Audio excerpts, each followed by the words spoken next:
بسم اللہ الرحمن الرحیم۔ السلام علیکم پیارے ویورز، میرو کی کہانی کے ایپیسوڈ نمبر 73 میں ایک دفعہ پھر آپ لوگ کی خدمت میں حاضر ہیں، اور قصہ ہے بوڑھی ماں اور اس کے نواسے کی آخری قسط کا حصہ۔ ناظرین، جدھر ہم لوگوں نے کل چھوڑا تو ادھر ہی شروع کرتے ہیں۔ کل ہم لوگوں نے چھوڑا تھا کہ بوڑھی ماں نے تو بادشاہ کو بتایا اور اپنے گھر میں آیا۔ جب اس نے اپنے نواسے کو بتایا کہ تم نے کیا کام کیا، ہم لوگ کو ابھی براہ راست مصیبت میں ڈال دیا، تو ناظرین بوڑھی ماں کے نواسے نے بولا کہ امی جان تم پریشان نہیں ہونا، اس کے لیے کہ میں اس کا بندوبست ضرور کروں گا۔ تو اس کے کہے ہوئے باتوں پہ بوڑھی ماں کو نہیں معلوم تھا اور اس کو یقین بھی نہیں آیا، اور وہ پورا رات میں یہی ہوپ کی وجہ سے اس کو نیند بھی نہیں آیا، اور اس کے کھانے وغیرہ بھی دل نہیں چاہیا کہ اس نے کھانا کھایا۔ ناظرین، جب رات ہو گیا تو اس نے اپنے دیہوں یعنی بوتوں کے دیے ہوئے تحائف کو، مطلب اس کے دیے ہوئے بال کو جلائے، اور پورا بوت اس کے خدمت میں حاضر ہو گئے۔ تو اس نے بولا کہ میرے کو آج ایک ضروری کام کے لیے آپ لوگ کو بلایا۔ تو بوتوں کے بادشاہ نے بولا کہ تم حکم کرو، ہم آپ کے اور آپ کے میرے غلام آپ کی خدمت میں حاضر ہیں۔ تم اگر جدھر بھی کام بولیں گے تو ہم آپ کی خدمت میں پلک جھپکتے ہی انجام دینے کی کوشش کریں گے۔ تو چنانچہ ناظرین اس نے بولا کہ ادھر جو بادشاہ کا محل ہے، اس کے محل کے ساتھ میں ایک میرے کو ایسا محل چاہیے کہ آج رات تم لوگ صبح تک ہونے سے پہلے اس کو تیار کریں۔ تو برہ کے مدیروں نے بولا کہ مشکل نہیں ہے، ہم اس کو آپ کے خدمت میں پلک جھپکتے ہی تیار کریں گے۔ تو ناظرین بلاہوں نے بڑے بڑے پہاڑوں کے پتھر لائے، ادھر رکھے، تو اس نے اپنے انگوٹھی کے تلسم سے اس کو رگڑائی دیا تو پورے پتھر سنگ مرمر بن گئے، اور بلاہوں اور دیہوں اور بوتوں نے مل کے کام کیا اور ایک ہی رات میں بادشاہ کا جیسا ایک محل تیار کیا۔ ناظرین صبح ہو گیا تو اس کا بوڑھی ماں کا نواسا تو نیند میں تھا، تو اس نے اس کو اٹھا لیا کہ چلو بیٹا ابھی اٹھیں کہ ابھی نیند کا ٹائم گیا، کیونکہ ابھی ہمارے جو بادشاہ کے نوکر وغیرہ ہیں تو ہم لوگ کو پکڑنے کے لیے شاید آئے جائیں گے۔ تو اس کو یہی ڈر تھا، اس کو بولا کہ ہم ادھر سے کچھ فرار ہونے کا کوشش کریں گے، کوئی سائڈ وغیرہ میں جائیں گے۔ تو ناظرین بوڑھی ماں کے نواسے نے بولا کہ امی جان تم پریشان نہیں ہونا، وہ کام میں نے انجام دیا۔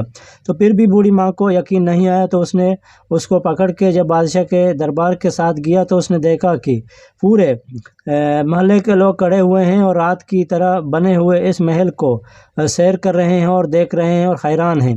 تو سب آدمیوں نے پھر بادشاہ کو بلایا، اور اس نے اپنی امی جان کو بولا کہ تم بادشاہ کو بتائیں کہ یہ میری بیٹا نے بنا لیا، تو لہٰذا آپ اس کا جو شرط بتایا تھا، مطلب اس کو اپنا رشتہ دینے کے لیے، تو ابھی رشتے کی منظوری کا خوشخبری ہم کو دے دیں اور ہم لوگ اپنے شادی کا مطلب پروگرام چالو کریں گے۔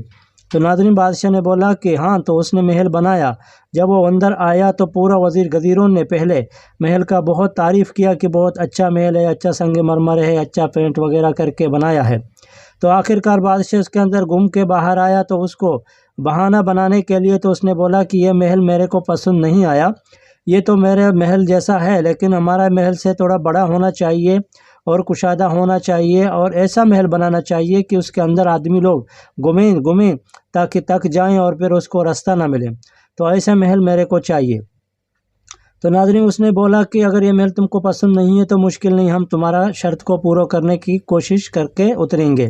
تو ناظرین اس نے بولا کہ اگر کل تک یہ تم لوگ کام کریں گے تو پھر میرا داماد بنے گا، مطلب میرا داماد بن جائے گا، اگر نہیں تو پھر تم اپنے جو سزا و جزا ہے اس کو قبول کرنے کے لیے تیار ہو جائیں۔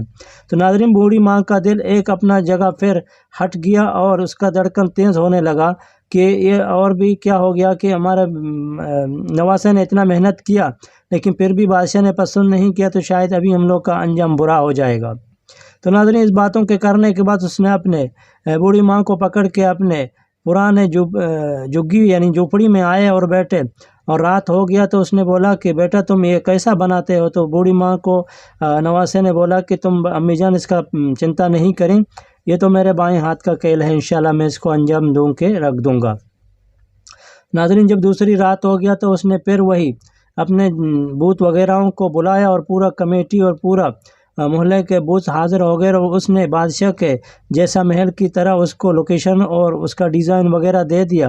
تو فوراً بوتون نے اپنا کام شروع کیا اور رات بھر تک اس کو تکمیل تک پہنچایا اور ایک اچھا اور خوبصورت محل بنا کے چھوڑ دیا۔ تو ناظرین، جب صبح ہو گیا تو بادشاہ اڑ گیا، تو اس نے دیکھا کہ اس نے ابھی ہمارا محل کا جیسا اچھا اور خوبصورت نیا محل بنایا ہے۔ تو بوڑھی ماں کو ابھی تھوڑا یقین آ گیا کہ ابھی میرا جو نواسا ہے تو اس کا مطلب جو اس کا حکم ہوئے گا اس کو تعمیل کرنے کی کوشش کرے گا۔ تو اس کو ابھی لے کے گیا اور بوڑھی ماں اس کے ساتھ گیا، اور اس نے بادشاہ کو بولا کہ ابھی ہم لوگوں نے تو آپ کا شرط پورا کر دیا، تو لہٰذا ابھی بنا بات کیے ہوئے ہم لوگ کو ابھی تم خوشخبری سنا دیں تاکہ ہم لوگ شادی وغیرہ کے لیے اپنا پروگرام کو کلیئر کر دیں۔ تو اس نے بولا کہ نہیں، میں اندر جاؤں گا۔ تو اس نے اپنے قاضی، وزیر، غدیر اور نوکر چاکر سب لوگوں کے ساتھ مل کے پورا محل کے اندر گھوم کے اور اس نے بادشاہ تک گیا اور اس کے آخری ڈور تک نہیں پہنچا، اور اس نے مایوسی ظاہر کرتے ہوئے پھر واپس آیا، اس کو بولا کہ صحیح ہے، اور اس نے اپنے نوکر چاکروں کو بولا کہ تم لوگ آخر کے باپ تک جائیں اور اس کو دیکھیں اور جانچیں کہ کیسا ہے۔ تو ناظرین، بادشاہ جب واپس آیا تو ادھر سائڈ میں بوڑھی ماں اور اس کے نواسے بیٹھے ہوئے تھے۔ تو بادشاہ نے سر ہلاتے ہوئے بولا کہ ہاں، اس نے محل تو صحیح بنایا، لیکن میرے کو اس کے علاوہ بھی چھوٹا شرط وغیرہ ہے۔ تو اس نے بولا کہ کیا شرط ہے؟ تو اس نے بولا کہ شرط یہ ہے کہ ہمارے محلے کے پورے لوگوں کو بادشاہی کھانا کھلانا دینا چاہیے، مطلب شادی کے موقع میں، اور تمہارا محل میں اگر تم میرے بیٹی کو شادی کرے گا تو تم کو ادھر نوکر چاکر اور خدمتگار کے لیے گاٹ وغیرہ رکھنے پڑیں گے، اور سب ادھر وہ لوگوں کے لیے کمرے اور جگہ علیحدہ علیحدہ ہونا چاہیے۔ ہمارا جیسا نظام چلتا ہے تو ویسے نظام تم کو بادشاہی ادھر چلانا پڑے گا، اگر نہیں تو پھر میرا داماد نہیں بنے گا۔ تو ناظرین، اس نے بولا کہ اس کے لیے چنتا نہیں کرے، میں تمہارے سے ڈبل کوئی نوکر چاکر ادھر رکھنے کے لیے تیار ہوں۔ تو اس نے بولا کہ اس کے بعد اگر تمہارا کوئی شرط ہے تو آج ابھی بول دیں۔ تو بادشاہ نے بولا کہ اس کے بعد ہمارا کوئی شرط نہیں ہے، اگر جس چیز کے اوپر تم پورا اترے اور ہمارے نوکر چاکر اور سب لوگوں نے قبول کیا تو میرے کو بھی منظور ہے اور آپ کا شادی پکا ہے۔ تو اس نے ایسا کہ جب بول دیا تو بوڑھی ماں بھی تھوڑا خوش ہو گیا، اور اس نے بولا کہ چلو میں تمہارا یہ بھی شرطوں کو پورا کروں گا۔ اور اس نے بولا کہ جو ہم لوگ بادشاہی آدمی آئیں گے تو ہم لوگ کو بادشاہی دربار میں بٹھانا، اور ہم لوگ کے سامنے بڑا پورا بکری، گائے اور اونٹ وغیرہ کے بڑے بڑے کباب اور نہ جانے کیا کیا پورے کامل گوشت ہونا چاہیے، جیسا کہ ہم لوگ بادشاہی دربار میں بادشاہی لنگر اور کھانے بناتے ہیں۔ تو اس نے بولا کہ اس چیزوں کا فکر نہیں کریں، انشاءاللہ یہ چیزوں کا میں پورا کرنے کی کوشش کروں گا۔ تو ناظرین، دوسری جب صبح ہو گیا، رات ہو گیا، تو اس نے اپنے سیمور کے بھی پر جلائے اور اس کو بھی بلا دیا، اور اس کو بولا کہ تم بھی ادھر اپنے پورے محلے کے لوگوں کے ساتھ آ جائیں، اور جب بادشاہ ہمارا گھر میں آئے گا تو اپنے محلے کے لوگوں کو، مطلب اپنے محلے کے پرندوں کو بولیں کہ بادشاہ سلامت کے سر میں سایہ رکھیں جب تک ادھر آئے گا اور جائے گا، جو چھتری اور امبریلا ہوتا ہے تو اس کا نمونہ اس کے سر میں سایہ دیں تاکہ ہمارے گھر پہنچے اور اپنے محل تک واپس جائیں۔